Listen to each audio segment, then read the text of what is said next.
Do you want to know what's really happening? What's going on behind the scenes? Is it some sort of alien influence or secret societies or government shenanigans or corporate influence? Whatever it is, do you want to know what's really happening behind all of this?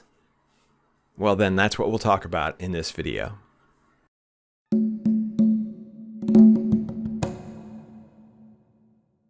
Have you ever asked yourself why you want to know? Have you said, okay, I do research, I look into what's really going on behind the scenes. I want you to ask yourself why you do it. There's a couple of possibilities. One could be just because you find it fun or interesting. That's a great one, and that's following your passion and your interests. There's nothing wrong with that, and there's no judgment on this anyway. But I do want to kind of step deeper and say, all right, is it just for fun, or is it because you're worried or you're scared? Are you using this to try to resolve the fear that you have about what's going on with society? In many cases, we can say, all right, well, this is just me seeking the truth. I just want the truth. Everybody tends to want that, or at least they think they do, right? Sometimes when we get the actual answer, the real truth, we don't really like it very much. But it is noble in searching for the truth. And another possibility would be, okay, I want the truth so that I can maybe throw in my 2 cents, so that I can say, yes, I agree with this, or no, I don't agree with it. But I think that for the most part, what we're doing when we're trying to find these things out is we're trying to satisfy ourselves. We're trying to make ourselves feel better. We're seeking comfort. And that is still just a reflection of trying to resolve our fears. So, okay, if all this is just a way to try to resolve our fears, and then we discover more and more possibilities, more and more theories as to what's really going on, whether it's reptilian mind control or it's secret societies, it generally doesn't make us feel any better. If anything, it probably makes us feel worse. Maybe it makes us feel better in that, oh, well, I know what's happening, so now there's no surprises. Avoiding surprise is a big thing, because surprise, that means it's the unknown, and we don't necessarily know how to navigate surprise. Or it could just be that we don't like the discomfort of being unaware. Another reason that we might do it is because we look at all that's wrong and we think, oh my gosh, there's so many people that are suffering. Animals are suffering. The planet and different aspects of it. We're tearing down giant forests and things like that. We think, okay, well, what's the reason for that? That can't be just our own ignorance. That can't be just our own short-sightedness. There has to be something bigger going on here. There must be some sort of deep theory that's changing the way that we as humans interact with each other in our world. So if we could understand who's the big bad guys in charge, then we could topple them, we could overcome them, and then we could fix everything. That's noble as well. It's based a lot on fiction and superheroes and things like that, that there's a big bad villain, and once we defeat the villain, then everyone's going to be happy. There's a little bit of fantasy in that.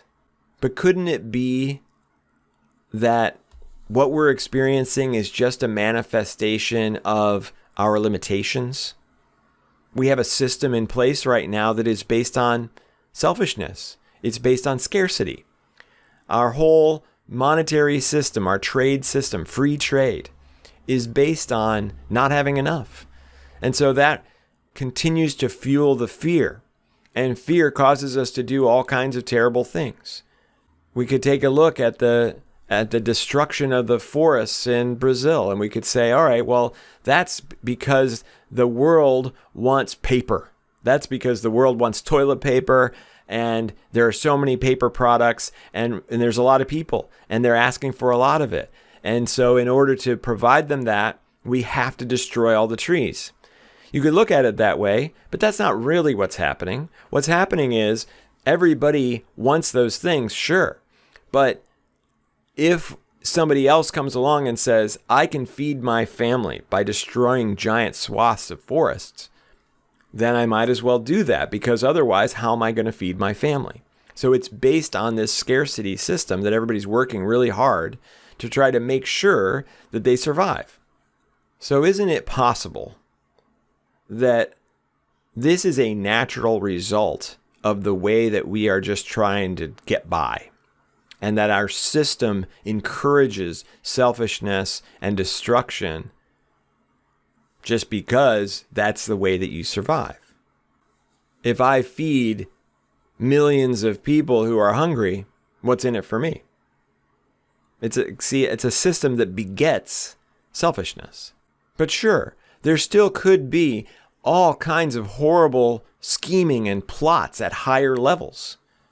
Yes, that could definitely exist, and it probably does to some degree. Does it really help us to figure out what those things are, or does it just fuel fear? I think it does. I think it fuels fear more than it helps. Okay, well, this video is supposed to be about what's really going on, not telling you what you should or shouldn't do. So let's do that. I'm going to tell you right now what's really going on. You and I are divine. We are connected in such a way that we are one. And that every being that you see, that you've ever seen, is you. And that every plant and every insect and every planet and every galaxy and every dimension is you. We are all the same. That's what's really going on. We are God, Source, the Creator, whatever term you want to use. That's what we are. And we're experimenting inside the world that we created. So you can get all flustered, worried, and focused on what's going on behind the scenes, the big bad guys. Or you can focus instead on the truth, and that is that we are all one. Talk about bringing about a love situation, a gratitude, a high vibrational appreciation for this experience. And we've stepped so far back from the problems with society, with the suffering, that we realize that those things are nothing in comparison to the fact that we are all one, and we have separated to visit this place that we created and interact with each other as though we're not one. But you are me, I am you, you are everyone. And you can live in that place. You can remember that every day. You can set an alarm on your phone that'll go off every hour. And every time that alarm goes off, you can go, oh, right. I'm the creator. I'm everyone. Everyone that I interact with is me. And when you do that, you're not trying to point fingers anymore. You're not trying to figure out what's wrong. You're just living in this world as the one, the all, and enjoying the separation, the very temporary separation that you came here to experience, and the problems and the suffering that you have as an individual, and the fun moments and the glory moments, the experiences, all of them at all ranges of positivity and negativity. You came here to have all of them. So experience them. And maybe experiencing them also means that you can get a lot out of trying to figure out who's in charge and what's really going on behind the scenes. That's cool. Do it. But in another way, it's a pursuit of nonsense. Because the truth is, we are all one, and we're all in this together. Thank you so much for watching this video. I hope this gives you an opportunity to take a different look at the way the world works. Because the world works however we want it to, as the creator, as the all. I love you unconditionally, and I'll see you in the next video.